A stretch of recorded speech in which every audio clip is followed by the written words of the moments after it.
தமிழ்நாட்டில் 3 நாட்களுக்கு கனமழைக்கு வாய்ப்பிருப்பதாக சென்னை வானிலை ஆய்வு மையம் தெரிவித்துள்ளது. தென்னிந்திய பகுதிகளின் மேல் வளிமண்டல கீழடுக்கு சுழற்சி நிலவுவதாக வானிலை ஆய்வு மையம் கூறியுள்ளது. அதனால் வெள்ளிக்கிழமை நாமக்கல், திருச்சி, திண்டுக்கல், தேனி, மதுரை ஆகிய மாவட்டங்களிலும், சிவகங்கை, விருதுநகர், ராமநாதபுரம் மற்றும் தூத்துக்குடி மாவட்டங்களிலும் கனமழைக்கு வாய்ப்பிருப்பதாக தெரிவித்துள்ளது.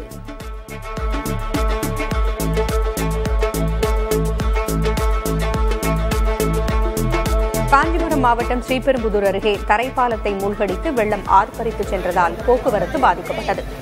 காமல் ஏரி நிரம்பி உபரி நீர் பேரம்பாக்கம் கூவமாற்றிற்கு சென்றது. இதனால் குணகரம்பாக்கம் கிராமத்தில் தரைப்பாலத்தை மூழ்கடித்து வெள்ளம் சென்றது. வெள்ளத்தின் தீவிரத்தை உணராமல் சிலர் பாலத்தை கடக்க முயற்சிப்பதால் காவல்துறை பாதுகாப்பு வழங்க அப்பகுதி மக்கள் கோரிக்கை விடுத்துள்ளனர்.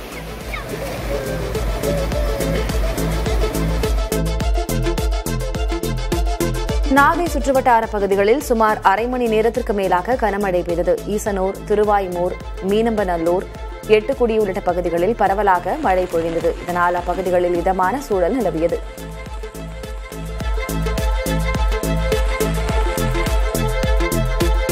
கள்ளக்குறிச்சி மாவட்டம் கல்வராயன் மலையடிவாரத்தில் அமைந்துள்ள கோமுகி அணையிலிருந்து பாசனத்திற்காக நீர் திறக்கப்பட்டுள்ளது. மாவட்ட ஆட்சியர் பிரசாந்த் மற்றும் சங்கராபுரம் சட்டமன்ற உறுப்பினர் உதயசூரியன் இணைந்து தண்ணீரை திறந்து வைத்தனர். இந்த நீரின் மூலமாக 10,860 ஏக்கர் விளைநிலங்கள் பாசன வசதி பெறும் என்று அறிவிக்கப்பட்டுள்ளது.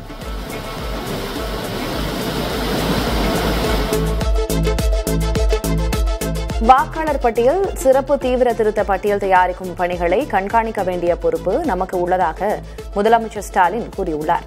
திருமண விழாவில் உரையாற்றிய அவர், திமுகவின் ஜனநாயகத்தை பாதுகாக்க வேண்டிய மிக முக்கியமான பொறுப்பு வாக்குச்சாவடி முகவர்களுக்கு உள்ளதாக தெரிவித்தார். திமுகவை அழித்துவிடலாம் என சிலர் கனவு காண்பதாகவும், யாராலும் இந்த இயக்கத்தை தொட்டுக்கூட பார்க்க முடியாது என்றும் மு க ஸ்டாலின் தெரிவித்தார்.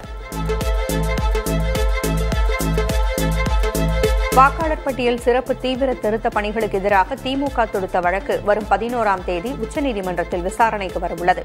தமிழ்நாட்டில் எஸ்ஐஆர் பணிகளை தேர்தல் ஆணையம் மேற்கொண்டு வரும் நிலையில் இதற்கு எதிராக அனைத்துக் கட்சி கூட்டத்தை கூட்டி திமுக அரசு தீர்மானம் நிறைவேற்றியிருந்தது.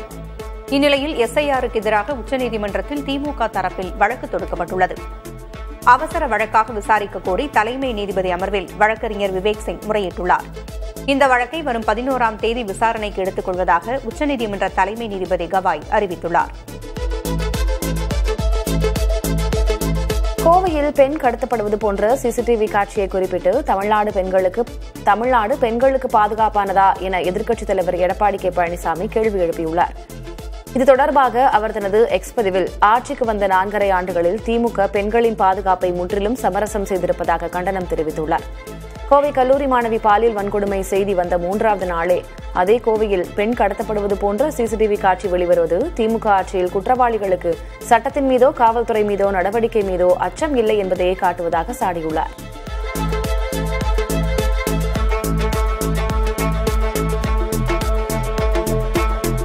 தென்னகத்தின் மான்செஸ்டரை பெண்களை சூறையாடும் மான்ஸ்டர்கள் உலவும் பகுதியாக மாற்றியதுதான் திமுகவின் சாதனை என பாஜக மாநில தலைவர் நயினார் நாகேந்திரன் குற்றஞ்சாட்டியுள்ளார். கோவை மாணவி கூட்டு பாலியல் வன்கொடுமை மற்றும் இருகூரில் பெண் கடத்தல் என கூறப்படும் சிசிடிவி வெளியான சம்பவத்தை குறிப்பிட்ட அவர், திமுக ஆட்சியில் பெண்களுக்கு பாதுகாப்பு இல்லை என்று குற்றஞ்சாட்டினார். மேலும் தமிழக காவல்துறை உடனடியாக தலையிட்டு கடத்தப்பட்ட பெண்ணை மீட்க வேண்டும் என்றும் வலியுறுத்தினார். கோவையில் பெண் ஒருவர் கடத்தப்பட்டதாக பரவும் சிசிடிவி காட்சிகள் குறித்து மாநகர காவல் ஆணையர் சரவணசுந்தர் விளக்கம் அளித்துள்ளார். இருகூர் ஏஜிபுதூர் அருகே பெண் ஒருவர் காரில் கடத்தப்பட்டதாக சிங்காநல்லூர் போலீசாருக்கு தகவல் கிடைத்தது. இதுபற்றி விசாரித்த அவர்கள் நிகழ்விடத்தில் பதிவாகியிருந்த சிசிடிவி காட்சிகளை ஆய்வு செய்தனர். அதில் பெண் ஒருவர் அலறல் சத்தத்தோடு ஒரு கார் புறப்படும் காட்சிகள் இருந்தன. சம்பவம் குறித்து மாநகர காவல் ஆணையர் சரவணசுந்தரிடம் கேட்டபோது, பெண் காணாமல் போனதாக இதுவரை எந்த புகாரும் வரவில்லை என்று கூறினார். மசோதாக்களுக்கு ஒப்புதல் அளிப்பதில் ஆளுநர் காலதாமதம் செய்வதாக எழுந்துள்ள குற்றச்சாட்டை ஆளுநர் மாளிகை திட்டவட்டமாக மறுத்துள்ளது. கடந்த மாதம் 31ஆம் தேதி வரை 211 மசோதாக்கள் ஆளுநரின் ஒப்புதலுக்காக வந்துள்ளதாகவும், அதில் 81 விழுக்காடு மசோதாக்களுக்கு ஆளுநர் ஒப்புதல் அளித்திருப்பதாகவும் ஆளுநர் மாளிகை தெரிவித்துள்ளது. சட்டப்பேரவையில் 2ஆம் முறையாக நிறைவேற்றப்பட்ட 10 மசோதாக்கள் யுஜிசி விதிமுறைகளுக்கு எதிராக இருப்பதாலும், மாநில சட்டப்பேரவையின் வரம்பிற்கு அப்பாற்பட்டு இருப்பதாக கருதப்படுவதாலும் அவை குடியரசுத் தலைவரின் ஒப்புதலுக்காக அனுப்பப்பட்டிருப்பதாக ஆளுநர் மாளிகை விளக்கமளித்துள்ளது. சென்னையில் ஆபரண தங்கத்தின் விலை சவரனுக்கு 400 ரூபாய் குறைந்துள்ளது. ஒரு சவரன் தங்கம் 90,160 ரூபாய்க்கு விற்கப்படுகிறது. கிராமுக்கு 50 ரூபாய் குறைந்து 11,270 ரூபாய்க்கு விற்பனை செய்யப்படுகிறது. வெள்ளி விலையில் மாற்றமின்றி 1 கிராம் 165 ரூபாயாக உள்ளது. சென்னையில் 1 கிலோ வெள்ளி 1,65,000 ரூபாய்க்கு விற்கப்படுகிறது. சர்வதேச சந்தையில் நிலவும் ஏற்ற இறக்கம் தங்கம் வெள்ளி விலையில் எதிரொலித்து வருகிறது. தெருநாய் பிரச்சினை தொடர்பான வழக்கை விசாரித்த உச்சநீதிமன்றம் சாலைகளில் சுற்றித் திரியும் கால்நடைகளை அப்புறப்படுத்துவதற்கு குழுவை அமைக்க உத்தரவு பிறப்பித்துள்ளது. வழக்கை விசாரித்த நீதிபதிகள் விக்ரம்நாத், சந்தீப் மேத்தா மற்றும் அஞ்சாரியா ஆகிய 3 நீதிபதிகள் அடங்கிய சிறப்பு அமர்வு இந்த வழக்கில் சில வழிகாட்டுதல்களை வழங்கியுள்ளது. நெடுஞ்சாலை மற்றும் விரைவு சாலைகளில் தெரியும் நாய்கள் மற்றும் இதர கால்நடைகளை அகற்றி முகாம்களில் அடைக்க உத்தரவிடப்பட்டுள்ளது. அரசு அலுவலகங்கள், கல்வி நிறுவனங்கள், மருத்துவமனைகளுக்குள் தெருநாய்கள் செல்லாமல் இருப்பதை அதிகாரிகள் உறுதிப்படுத்த வேண்டும் என்று அறிவுறுத்தப்பட்டுள்ளது. இந்த முறை 20 ஆண்டுகள் பழமையான ஆட்சியை துடைத் தெரிவார்கள் என ராஷ்டிரிய ஜனதா தள கட்சித் தலைவர் தேஜஸ்வி யாதவ் நம்பிக்கை தெரிவித்துள்ளார். பீகார் எதிர்க்கட்சித் தலைவர் தேஜஸ்வி யாதவ் தனது டுவிட்டர் பக்கத்தில் இரவு பகல் பாராமல் ஒவ்வொரு இதயம், ஒவ்வொரு கிராமம், ஒவ்வொரு தெரு, ஒவ்வொரு கூட்டத்திலிருந்தும் ஒரே குரல் மட்டுமே ஓங்கி ஒலிக்கிறது என்று கூறியுள்ளார். இம்முறை 20 ஆண்டுகள் பழமையான ஆட்சியை மக்கள் துடைத் தெரிவார்கள் என்றும் தேஜஸ்வி யாதவ் பதிவிட்டுள்ளார். பீகாரில் அரசியல் மாற்றம் தெரிகிறது என்று ஜன்சுராஜ் கட்சித் தலைவர் பிரசாந்த் கிஷோர் தெரிவித்தார். சட்டமன்ற தேர்தலின் முதல்கட்ட வாக்குப்பதிவில் 64.46 விழுக்காடு என்ற சாதனை வாக்கு சதவீதம் பதிவானது. இதுகுறித்து கருத்து தெரிவித்துள்ள அரசியல் வியூக நிபுணரும் ஜன்சுராஜ் கட்சித் தலைவருமான பிரசாந்த் கிஷோர், இந்த சாதனை வாக்குப்பதிவு பீகாரில் மாற்றம் வரப்போகும் அறிகுறி என்று கூறினார். அதிக வாக்காளர் பங்கேற்பு குறிப்பாக பெண்கள் மற்றும் இளம் வாக்காளர்களிடையே காணப்பட்டதாகவும் இது புதிய அரசியல் மாற்றத்துக்கான சிக்னலாக கருதப்படுவதாகவும் கூறப்படுகிறது. டெல்லி காற்று மாசுபாடு தொடர்பான மனுவை அவசர வழக்காக விசாரிக்க கோரியதை உச்சநீதிமன்றம் நிராகரித்தது. டெல்லியில் காற்று மாசு மீண்டும் அதிகரித்து வரும் நிலையில் செயற்கை மழை உருவாக்கும் முயற்சியும் தோல்வியடைந்தது. இதையடுத்து நிலுவையில் உள்ள காற்று மாசு தொடர்பான வழக்கை நவம்பர் 14ஆம் தேதிக்கு முன்பாக 10ஆம் தேதியை விசாரிக்க வேண்டும் என்று முறையீடு செய்யப்பட்டது. ஆனால் தீர்ப்பாய சீர்திருத்த சட்டம் 2021 தொடர்பான வழக்கின் விசாரணையை முடிக்க தலைமை நீதிபதி அமர்வு திட்டமிட்டிருப்பதால் நவம்பர் 14ஆம் தேதியன்றுதான் விசாரிக்கப்படும் என்று தெரிவித்தனர்.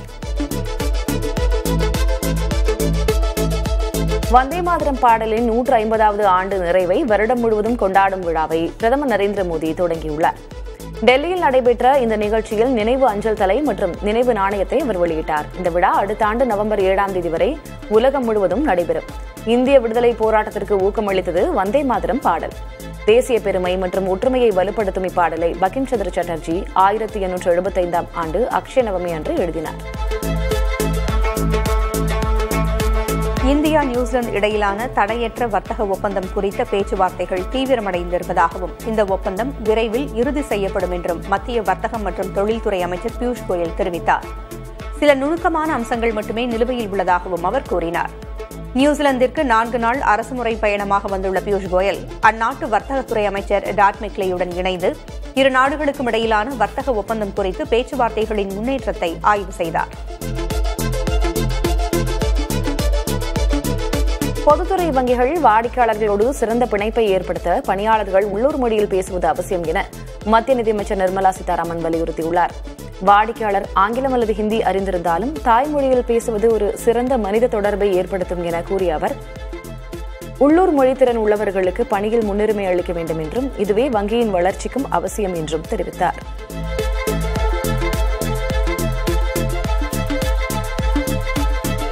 குடும்ப அட்டையில் உறுப்பினர் நீக்கத்திற்கு ஆண்டுக்கு 2 முறை மட்டுமே விண்ணப்பிக்க முடியும் என்ற உத்தரவிற்கு மக்களிடம் கடும் எதிர்ப்பு எழுந்துள்ளது. குடும்ப அட்டையில் உறுப்பினர் சேர்த்தல், நீக்கல், முகவரி மாற்றம் உள்ளிட்ட சேவைகளுக்கு பொது விநியோக திட்ட இணையதளத்தில் எத்தனை முறை வேண்டுமானாலும் விண்ணப்பிக்கும் வசதி இருந்தது. தற்போது ஜனவரி முதல் ஜூன் வரை 1 முறை, ஜூலை முதல் டிசம்பர் வரை 1 முறை என ஆண்டுக்கு 2 முறைகள் மட்டுமே விண்ணப்பிக்கலாம் என்று அறிவிக்கப்பட்டுள்ளது.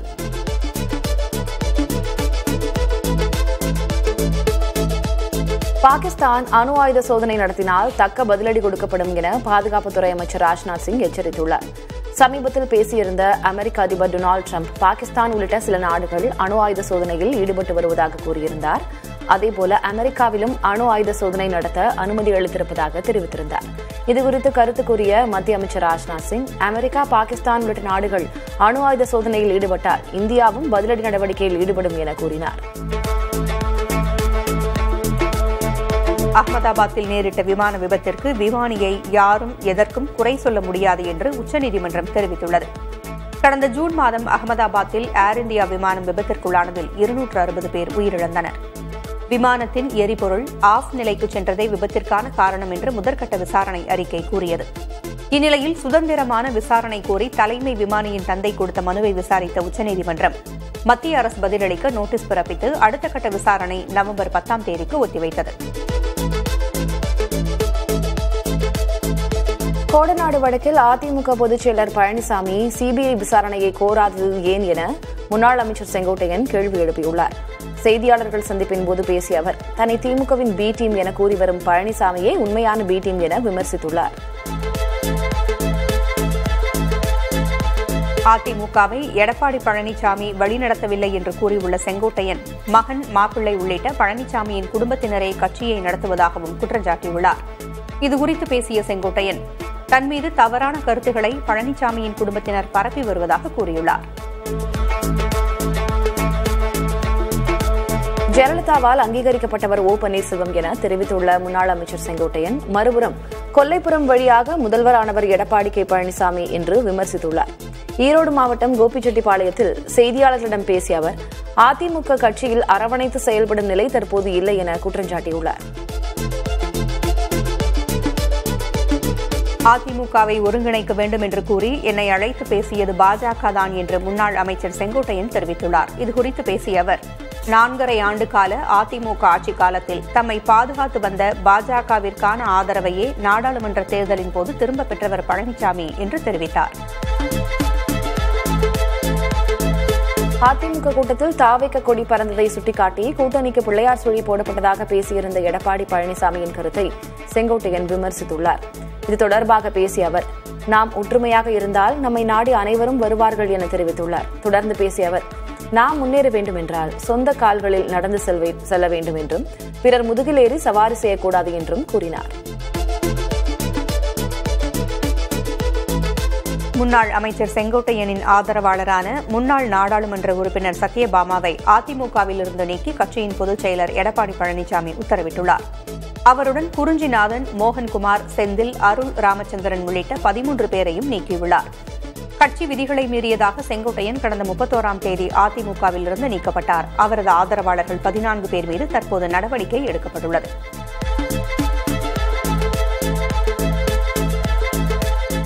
இரண்டாயிரத்து 11ஆம் ஆண்டு அதிமுக மதிமுக இடையிலான கூட்டணி பேச்சுவார்த்தையின் போது ஜெயலலிதாவிடம் பொய்களை கூறியவர் ஓ பன்னீர்செல்வம் என மதிமுக பொதுச் செயலர் வைகோ குற்றம் சாட்டியுள்ளார்.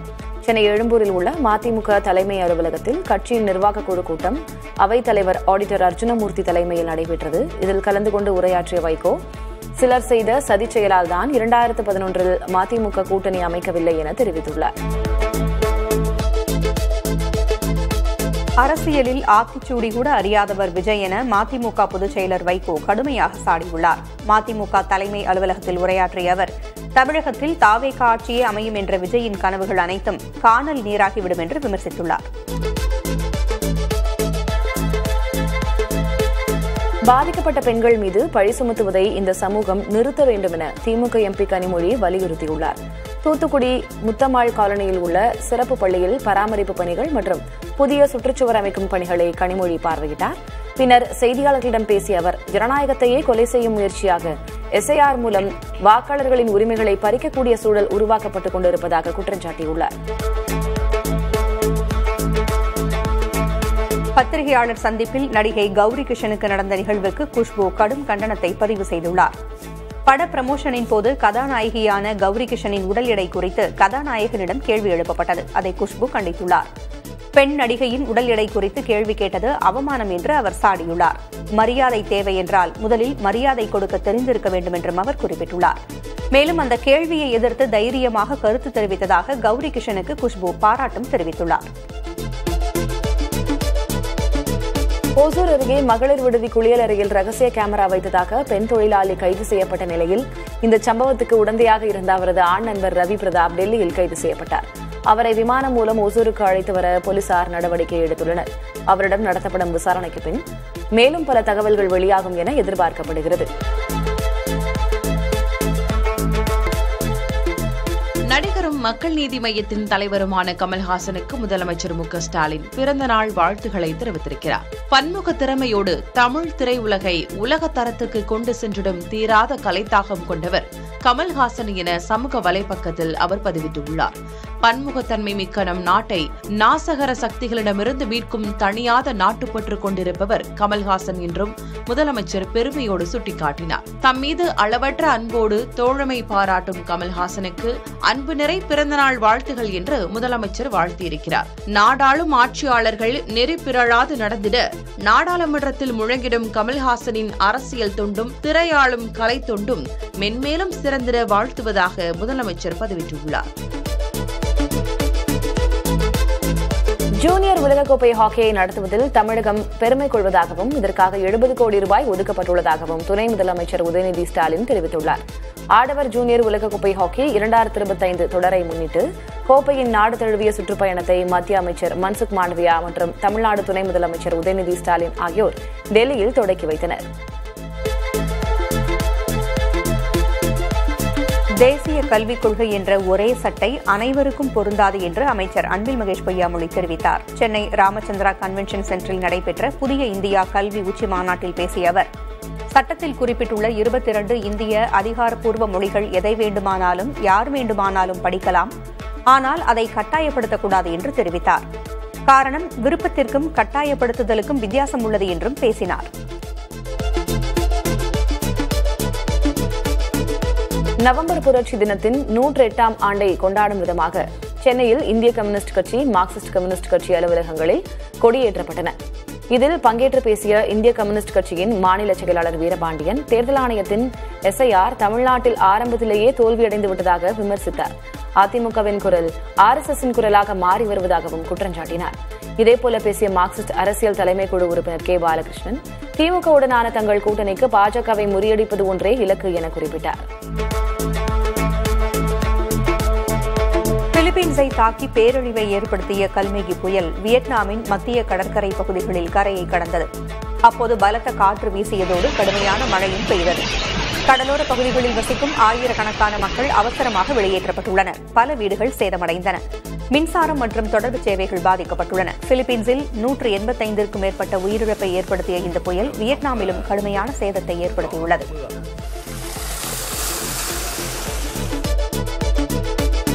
பிலிப்பீன்ஸ் நாட்டில் கல்மேகி சூறாவளி புயல் தாக்கியதில் இதுவரை 188 பேருக்கும் அதிகமானோர் உயிரிழந்துள்ளனர். இதில் நீரில் மூழ்கி மட்டும் 71 பேர் உயிரிழந்தனர். நூற்றுக்கணக்கானோர் காணாமல் போயினர். இதையடுத்து அங்கு அவசர நிலை அறிவிக்கப்பட்டுள்ளது. கிழக்காசிய நாடான பிலிப்பீன்ஸில் மத்திய பகுதிகளை கல்மேகி சூறாவளி கடுமையாக தாக்கியது. பாலாவன் தீவு அருகே கரையை கடந்தபோது மணிக்கு 220 கிலோமீட்டர் வேகத்தில் பலத்த சூறைக்காற்று வீசியதோடு இடிமின்னலோடு கனமழை பெய்தது. இந்தியாவுக்கு அடுத்த ஆண்டு தான் பயணம் மேற்கொள்ளக்கூடும் என்று அமெரிக்க அதிபர் டொனால்டு டிரம்ப் தெரிவித்துள்ளார். தலைநகர் வாஷிங்டன் டிசியில் செய்தியாளர்களிடம் பேசிய அவர், இந்தியாவுடனான வர்த்தக பேச்சுவார்த்தை நல்ல முறையில் சென்று கொண்டிருப்பதாக கூறினார். ரஷ்யாவிடமிருந்து எண்ணெய் வாங்குவதை இந்தியா பெருமளவு குறைத்திருப்பதாகவும், இந்தியாவுக்கு தான் பயணம் மேற்கொள்ள வேண்டும் என்று தனது நண்பர் பிரதமர் மோடி விரும்புவதாகவும் அவர் தெரிவித்தார். தொடர்ந்து பேசிய டிரம்ப், வரும் காலத்தில் இந்தியாவிற்கு பயணம் மேற்கொள்ள இருப்பதாகவும், இந்த பயணம் அடுத்த ஆண்டு நடைபெறக்கூடும் என்றும் குறிப்பிட்டார். அமெரிக்க அதிபர் டொனால்டு டிரம்ப் நியூயார்க் நகரின் புதிய மேயராக தேர்ந்தெடுக்கப்பட்ட ஜோரா மம்தானியை கடுமையாக விமர்சித்துள்ளார். அவருக்கு நியூயார்க் நகர நிதி ஒதுக்கீடு வேண்டுமென்றால் தன்னுடன் நன்றாக நடந்து கொள்ள வேண்டியது அவசியம் என்று டிரம்ப் எச்சரித்தார். உலகின் மிகப்பெரிய நகரங்களில் ஒன்றான நியூயார்க்கை சமூக நீதிப்படி வழிநடத்துவதே மம்தானியின் நோக்கம். உயர் வருமானம் பெறும் மக்களும் நிறுவனங்களுக்கும் அதிக வரி விதித்து சமூக நலத்திட்டங்களுக்கு நிதி ஒதுக்கப்படும் என்றும் மம்தானி கூறியுள்ளார். இதன் காரணமாக மம்தானி 100 விழுக்காடு கம்யூனிஸ்ட் என டிரம்ப் கடுமையாக விமர்சித்தார். உக்ரைன் ராணுவ ட்ரோன்கள் ரஷ்யாவின் ஓல்கோகிராட் பகுதியில் உள்ள மிகப்பெரிய எண்ணெய் சுத்திகரிப்பு நிலையத்தை தாக்கியதில் பெரும் தீ விபத்து ஏற்பட்டது. கடந்த 3 மாதங்களில் இதே நிலையம் 2வது முறையாக தாக்கப்பட்டிருப்பதாக உக்ரைன் ராணுவம் தெரிவித்துள்ளது. ட்ரோன் தாக்குதலால் ஒரு தொழிற்சாலையில் தீ ஏற்பட்டது என்று அதிகாரிகள் உறுதிப்படுத்தினர். இந்த சுத்திகரிப்பு நிலையம் ரஷ்யாவின் மொத்த எரிபொருள் உற்பத்தியில் சுமார் 5.6% வழங்குகிறது.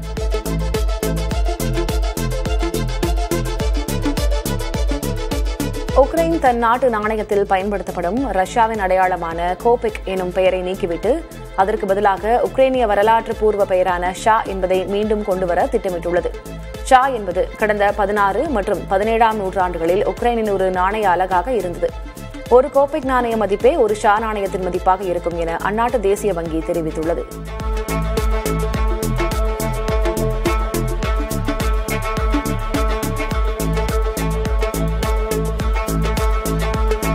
டெஸ்லா நிறுவனத்தின் தலைமை நிர்வாக அதிகாரியான எலான் மஸ்க் உலகில் அதிக ஊதியம் பெறும் நபர் என்ற சாதனையை படைத்துள்ளார். இவருக்கு அடுத்த 10 ஆண்டுகளுக்கு சுமார் 88 லட்சம் கோடி ரூபாய் ஊதியமாக வழங்குவதற்கு டெஸ்லா நிறுவனத்தின் முதலீட்டாளர்கள் ஒப்புதல் அளித்துள்ளனர். இந்த முன்மொழிவிற்கு 75%த்திற்கும் அதிகமான முதலீட்டாளர்கள் ஒப்புதல் அளித்திருப்பதாக தெரிவிக்கப்பட்டுள்ளது. மின்சார வாகன தயாரிப்பு நிறுவனமான டெஸ்லாவை செயற்கை நுண்ணறிவு மற்றும் ரோபோட்டிக்ஸ் நிறுவனமாக மாற்றும் எலான் மஸ்கின் இலக்கை அங்கீகரிக்கும் வகையில் முதலீட்டாளர்கள் சம்மதம் தெரிவித்துள்ளனர். அமெரிக்க அதிபர் டொனால்டு டிரம்பின் உத்தரவின் பேரில் கரிபியன் கடலில் பயங்கரவாத அமைப்பால் இயக்கப்படும் ஒரு கப்பல் மீது அமெரிக்க படைகள் துல்லியமான தாக்குதல் நடத்தியுள்ளன. இதனை அமெரிக்காவின் பாதுகாப்பு செயலர் பீட் ஹெக்ஸித் வெளியிட்ட அறிக்கையில் தெரிவித்துள்ளார்.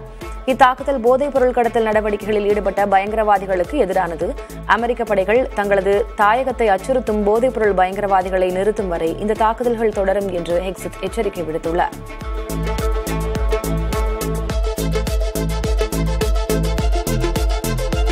புகழ்பெற்ற கால்பந்து வீரரும் இங்கிலாந்து அணியின் முன்னாள் கேப்டனுமான டேவிட் பெக்காமிற்கு கால்பந்து மற்றும் நாட்டிற்கு அவர் ஆற்றிய சேவைகளுக்காக 3ஆம் சார்லஸ் மன்னரால் சர் பட்டம் வழங்கப்பட்டது. 2025ஆம் ஆண்டின் மன்னரின் கௌரவ பட்டியலில் இடம்பெற்றிருந்த அவர் இனிமேல் சர் டேவிட் பெக்காம் என்று அழைக்கப்படுவார். பெர்க்ஷயரில் நடந்த இந்த விழாவில் அவரது மனைவி விக்டோரியா பெக்காம் மற்றும் அவரது பெற்றோரும் உடனிருந்தனர்.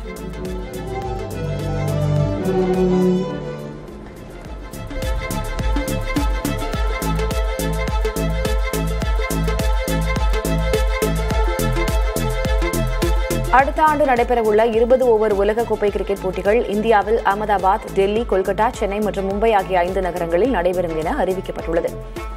பெங்களூரு மைதானம் இப்பட்டியலில் இருந்து நீக்கப்பட்டுள்ளது. இறுதிப் போட்டி அகமதாபாத்தில் நடக்கும். இத்தொடரை இந்தியாவும் இலங்கையும் இணைந்து நடத்துகிறது. இந்தியா பாகிஸ்தான் போட்டிகள் இலங்கை மைதானத்தில் விளையாடப்படும். பாகிஸ்தான் இறுதிப் போட்டிக்கு முன்னேறினால் இறுதிப் போட்டி இலங்கையில் நடைபெறும்.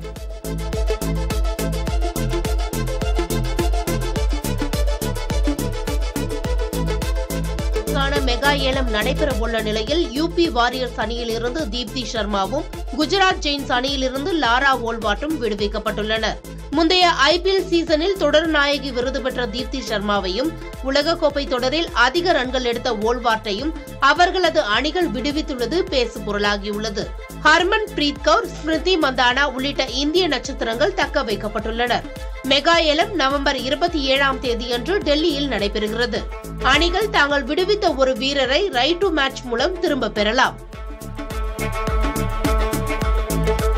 ஹாங்காங் இன்டர்நேஷனல் சிக்ஸஸ் தொடரில் பாகிஸ்தானுக்கு எதிரான ஆட்டத்தில் இந்திய அணி 2 ரன்கள் வித்தியாசத்தில் வெற்றியை வசப்படுத்தியது. முதலில் பேட்டிங் செய்த இந்திய அணி ராபின் உத்தப்பாவின் அதிரடியால் 28 ரன்கள் மற்றும் பரத் சிம்ப்ளியின் 24 ரன்கள் உதவியோடு 6 ஓவர்களில் 86 ரன்களை எடுத்தது. பாகிஸ்தானுக்கு 87 ரன்கள் இலக்கு நிர்ணயிக்கப்பட்டது. ஆனால் பாகிஸ்தானின் ரன் சேஸின் போது பலத்த மழை குறுக்கிட்டதால் ஆட்டம் நிறுத்தப்பட்டது. இதையடுத்து டக்வர்த் லூயிஸ் முறைப்படி இந்தியா 2 ரன்கள் வித்தியாசத்தில் வெற்றி பெற்றதாக அறிவிக்கப்பட்டது.